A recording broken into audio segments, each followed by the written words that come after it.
Joining me live right now from the White House is the counselor to the president, Kellyanne Conway. Kellyanne, good to see you. Thanks so much for joining us. Good morning, Maria. So what is the White House's response on this?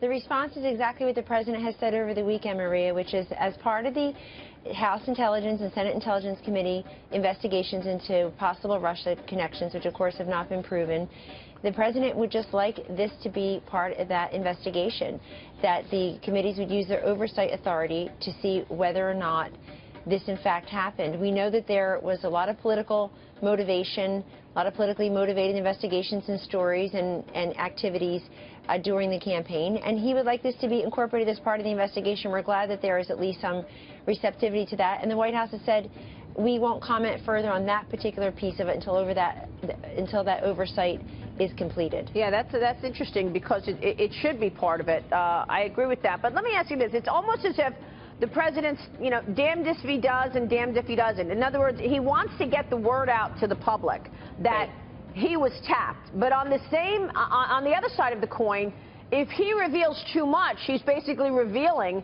that the White House is monitoring Russia through wiretapping. Well, and this also goes to a double standard about anonymous sources. People are so quick to judge the president and demand specific information from him, he who has intelligence and information that the rest of us lack, and rightfully so.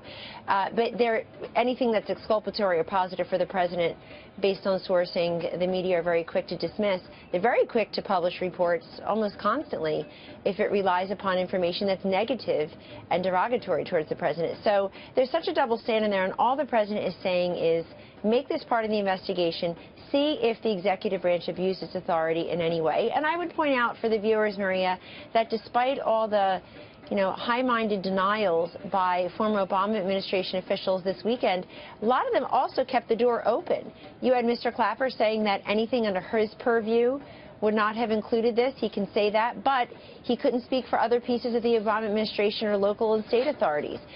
Similarly with Mr. Comey, if Director Comey has something to say, we're willing to hear it. But he's just directing the Department of Justice to bat this down. And then finally, you had the President Obama spokesman this weekend saying that the cardinal rule of the White House is for the President of the United States and White House officials to not interfere in Department of Justice investigations. Okay, fine, but what about the rest of the big government? The president's concern is very clear. We have systematic bureaucratic leaks, and it concerns intelligence and security information. And that is serious stuff and imperils all of us. It's not a partisan issue. These leaks coming from the security intelligence communities. You saw the New York Times report last Wednesday, hours after the president delivered what from nearly all accounts was an amazing joint session address where he laid out his vision, his agenda, and did so with a tone and the content that is very much the Donald Trump so many of us know. And yet the next day it was revealed in the New York Times that the Obama administration scurried around to preserve and indeed sprinkle around the administration a lot of this information. They weren't expecting Donald Trump to win, and once he did, there was this rush to sprinkle this information around. So we need to know exactly what happened and who was behind it. But some of these denials also left the door open for other parts of the administration perhaps to have been involved. Yeah, I think you make a lot of good points. And really, you have to be on your game to parse through all of the words here, because even the Obama response, they said we didn't order it. Well, that totally leaves the door open that it was actually happening. So is that why the president sent out this tweet and then shut down about it? Didn't say anything else? I mean, because he's basically saying, look, I want the people to know what happened, but I can't give away secrets in terms of how the intelligence works.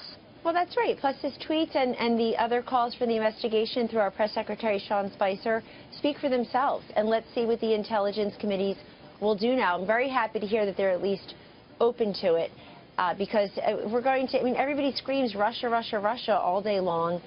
They've proven nothing, obviously. And yet, why not have this as part of the investigation? Maria, I would ask our colleagues across the aisle, what are you afraid of learning? Why not? You want to investigate every single thing that's done and said. Why not annex this? Why not incorporate this very logically into the existing investigation? The president has just said that we want to see if there were any abuses of executive power in this last administration, and it's part of the oversight authority of these committees. Let's just see what's there.